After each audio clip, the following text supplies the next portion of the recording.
नमस्कार दोस्तों, आज मैं आपको बताने वाला हूं। जैसे आपने एटीएम न्यू अप्लाई किया, जैसे कोई भी अन्य बैंक हो, जैसे बैंक ऑफ बड़ौदा को, एसबीआई को, आपने इंडियन बैंक को, आपने एटीएम अप्लाई किया था।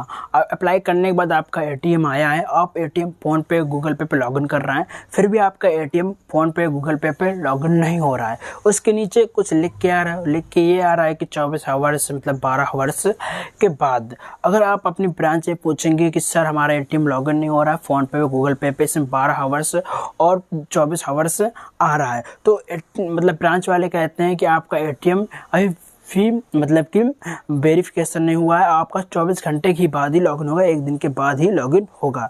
तो ऐसा नहीं होता है, होता क्या है, तो ऐसे मेरे भी बैंक ऑफ बड़ौदा में मेरा एटीएम न्यू आया था, तो मेरा एटीएम अभी तक मतलब लॉगिन नहीं हो रहा था, ना फ़ोन पे लॉगिन हो रहा था, ना गूगल पे लॉगिन हो रहा था। मैंने ब्रांच गया, ब्रांच में कह रहे थे कि आपका 24 घंटे के बाद एटीएम मतलब कि लॉगिन हो जाएगा फ़ोन पे गूगल पे तो क्यों नहीं लॉगिन हो रहा था, आज मैं इस वीडियो में बताने वाला हूं। तो मेरे चैनल पे जो नया है तो मेरे चैनल को प्लीज़ सब्सक्राइब कर दीजिए ऐसी इन्फॉर्मेशन वीडियो देखने के लिए।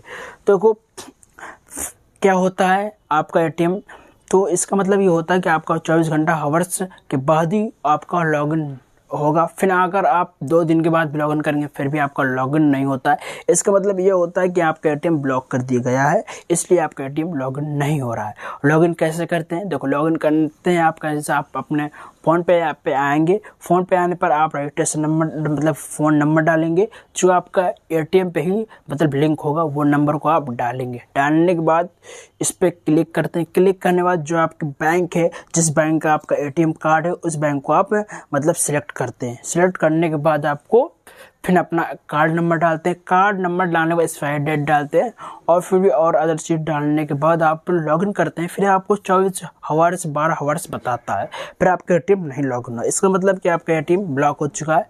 तो करते कैसे, तो ये जानते हैं कि आपका एटीएम ब्लॉक क्यों हो जाता है। एटीएम ब्लॉक इसलिए हो जाता है कि कुछ लोग ब्रांच वाले हैं बहुत लापरवाही करते हैं। जैसे आपने एटीएम मतलब अप्लाई किया था, एटीएम अप्लाई करने के बाद आपका एटीएम आ गया था, तो एटीएम आने के बाद आपका एटीएम 10 दिन या 20 दिन 1 महीने तक आपका ब्रांच में डला रहा है। जो एटीएम बनाती है, जो एटीएम वाली कंपनी होती है, बहुत कंपनी होती है, रुपए होती है, जैसे कि वो सोचती है कि आपका जो एटीएम है अभी तक लॉगिन नहीं किया गया है, किसी पे लॉगिन नहीं किया गया, ना फ़ोन पे लॉगिन किया गया, ना किसी अन्य चीज़ पे लॉगिन नहीं किया, ना इसको चलाया जाता है एटीएम। वो लोग कंपनी सोचती हैं कि इस एटीएम को लगता है कि कस्टमर तक पहुंचा नहीं है, ना कि उसको मतलब कहीं हेरा गया, मतलब गुम हो गया, इसलिए एटीएम वाली जो कंपनी होती है उसको ब्लॉक कर दे देती है कि अन्य लोगों के पास मतलब एटीएम ना पहुंच जाए और गलत इस्तेमाल ना कर ले, इसलिए जो एटीएम बनाने वाली कंपनी होती है उसको ब्लॉक कर देती है। जो जैसे बैंक ऑफ बड़ौदा का आपका एटीएम है, अगर आपने अप्लाई किया है, अप्लाई करने के बाद आपका ब्रांच में 1 महीना 2 महीने तक आपका एटीएम डला रहा है, डलने के बाद फिर आपको ब्रांच वाले इन्फॉर्मेशन करते हैं कि आपका अपना एटीएम आ गया है और अपना एटीएम आप ले सकते हैं। फिर इसके बाद आप लॉगिन करते हैं, फिर भी आपका एटीएम नहीं लॉगिन होता है, तो वो ब्लॉक हो जाता है। इसी कारण ये एटीएम ब्लॉक हो जाता है। इसको आप खुलवा कैसे सकते हैं, मतलब कि आप ओपन कैसे कर सकते हैं, अनब्लॉक कैसे करा सकते हैं।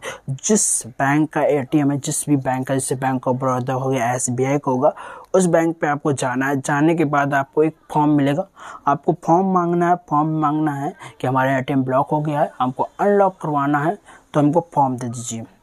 फॉर्म देने के बाद इस एटीएम की एक्सपायरी डेट होती है 5 ईयर तक होती है, मतलब कि 5 साल तक एक्सपायरी डेट होता है एटीएम। और इसके बाद अगर आपका बीच में ही ब्लॉक हो गया, 1 साल के बाद ब्लॉक हो गया, आप एटीएम खुलवा सकते हैं। कैसे खुलवा सकते हैं, ब्रांच में जाना है, ब्रांच में जाने के बाद एटीएम का मतलब फॉर्म लेना है। फॉर्म लेने के बाद आपको उसमें फॉर्म का एटीएम कार्ड, अपना बैंक अकाउंट, उसमें आप जो मांगता है वो आपको भर देना है। भरने के बाद वो सबमिट कर देना है बैंक ब्रांच पर, और सबमिट करने के बाद 1 मंथली के अंदर आपका एटीएम ब्लॉक से अनब्लॉक हो जाएगा। अब इसमें 1 मंथली मतलब 1 महीना क्यों लगते हैं, देखो आप तो अकेले हैं नहीं, एटीएम ब्लॉक हो गया है, अन्य भी होते हैं, बहुत लोग होते हैं कि जिनका एटीएम ब्लॉक हो जाता है।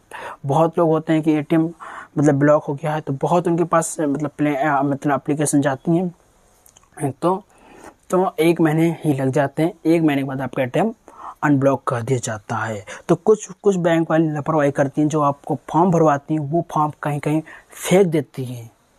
एक महीने के बाद आपके एटीएम नहीं खुला, फिर दोबारा आपको ब्रांच में जाना है कि हमने फॉर्म भरा था, हमारा अभी तक एटीएम क्यों नहीं खुला है। सीधा मैनेजर से मिलना है, मैनेजर को एप्लीकेशन देना है कि हमारा अभी तक एटीएम नहीं खुला, हमने एक फॉर्म भरा था। जो भी फॉर्म भर रहा है उसकी फ़ोटो कॉपी खींच लीजिए और जाके मैनेजर के पास दिखाइए, तो वो आपका कार्रवाई ज़रूर करेगा। तो ऐसे इन्फॉर्मेशन वीडियो देखने के लिए मेरे चैनल को फॉलो कर लीजिए।